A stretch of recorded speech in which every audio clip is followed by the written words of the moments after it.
Hi, it's Jen and welcome to my channel, and today I'm going to be talking about how meditation affects the brain.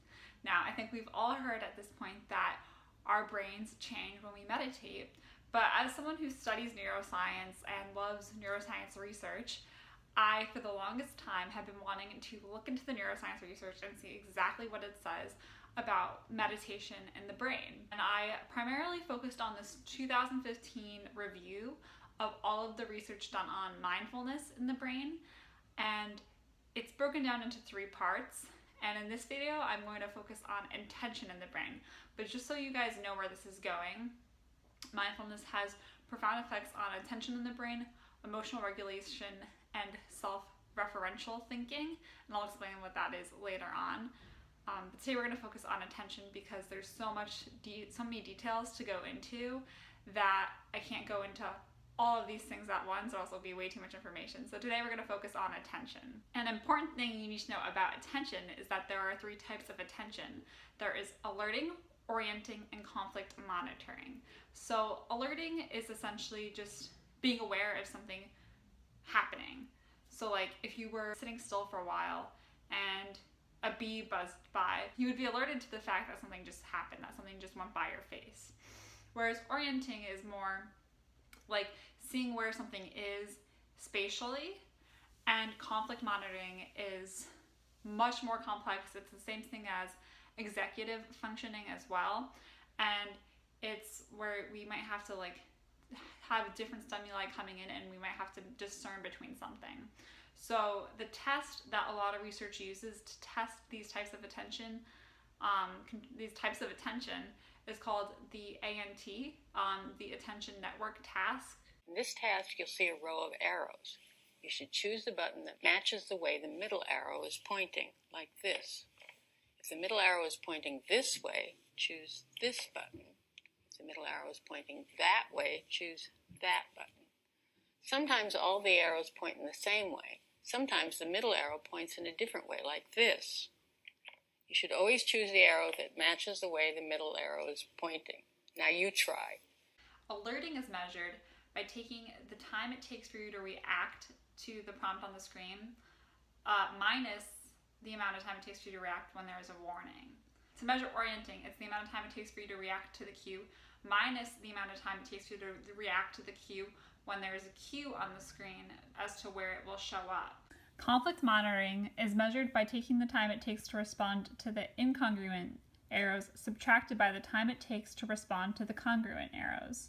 Now, it's important to understand the differences between these three types of attention because the studies have shown different things about these types of attention in regards to effects of short-term meditation and long-term meditation. So I'll get into that shortly. The first study that I'm going to talk about showed that doing 5 days of integrative mind-body training led to improvements in conflict monitoring.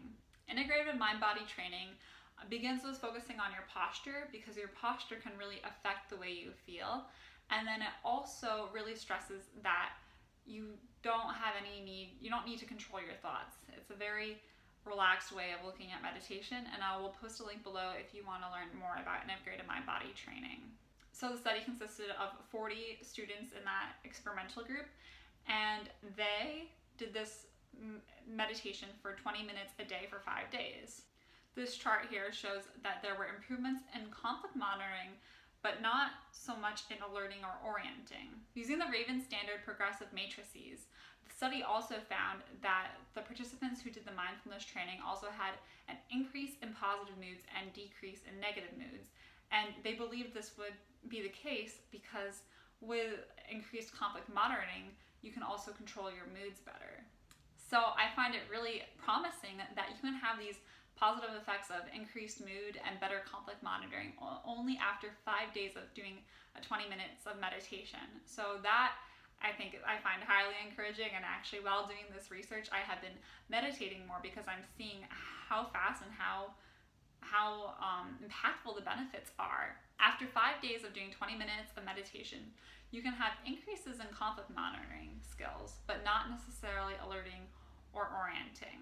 Okay, so the second study that I want to talk about has compared long-term meditators to short-term meditators. So the long-term meditators have been practicing meditation for at least 4 to 360 months, and they also were just on a retreat, a 1-month retreat where they were meditating for 10 to 12 hours a day. The short-term meditator group consisted of people who had never practiced meditation before, and they were in a class on mindfulness called mindfulness-based stress reduction, where they met once a week for 3 hours at a time, and then throughout the week they meditated every day for half an hour.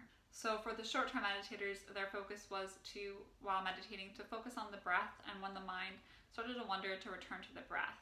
On the other hand, the long-term meditators had a bit less instruction because they'd all been meditating for a while, but they did walking meditations while at the retreat, sitting meditations, and there was a focus on the breath, but it's less clear if they were always doing that exact type of meditation while they were at the retreat. So before the long-term meditators went on their 1-month retreat, and before the short-term meditators took their mindfulness-based stress reduction course, they did some behavioral tests, and at this time one, so at this first testing time, they found that the long-term meditators had an increased executive control and conflict monitoring as compared to the short-term meditators. So that is also a significant finding to keep in mind. They did these same behavioral tests after the trainings as well, so after the 1-month retreat and after the mindfulness-based stress reduction 8-week class.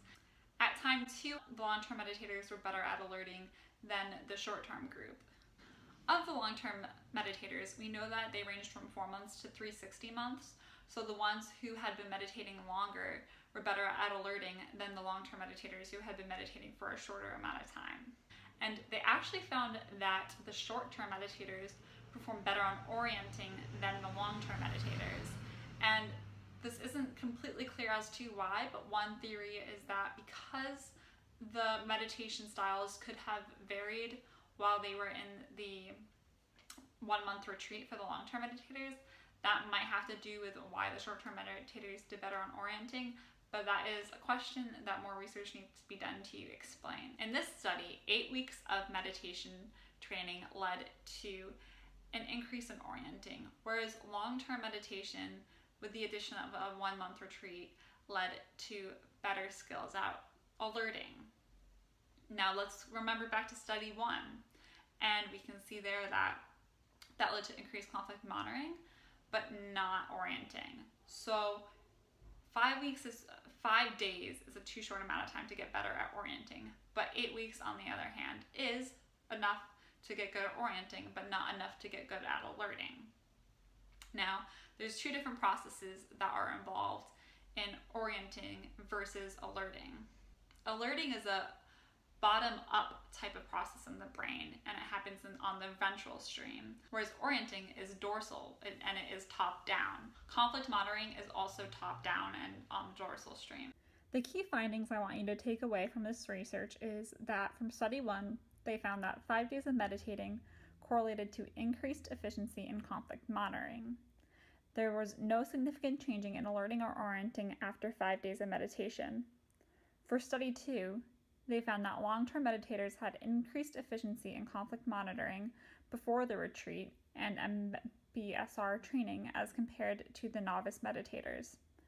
After the 1-month meditation retreat, the long-term meditators improved their efficiency scores in alerting but not orienting or conflict monitoring.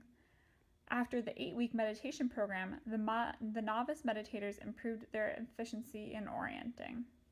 I hope you enjoyed this series, and if you are interested in following along, the next video in this series will be on how mindfulness meditation affects emotional regulation, and then later on we will talk about how mindfulness meditation affects self-awareness. Alright, like this video if you liked it, and subscribe if you'd like to see more from me and the rest of this playlist. Alright, bye!